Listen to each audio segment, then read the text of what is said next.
শুভ সকাল বন্ধুরা, আমরা গেছিলাম বাবুর স্কুল ভারত সেবাশ্রম সংঘ। আজকে এখানে পিকনিক হচ্ছিল। এই যে বাচ্চারা সব খেলছে আর ম্যাম বাইরে গেল, একটা ম্যাম আর একটা ম্যাম বসে আছে।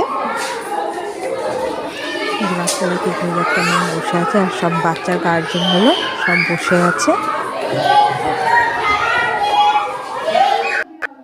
আর এই যে পিকনিকে দিয়েছে হলো একটা আইসক্রিম, সেটা বাবু খেতে শুরু করে দিয়েছে। আর বাকিগুলো এই যে বাড়ি নিয়ে চলে এসেছিলাম। এই যে টিফিন, এই যে এবার টিফিনগুলো খুলবো।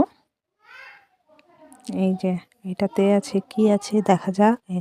ফ্রাইড রাইস, একটা মিষ্টি আর চাটনি আছে, সব প্যাকেটে ভরা আছে।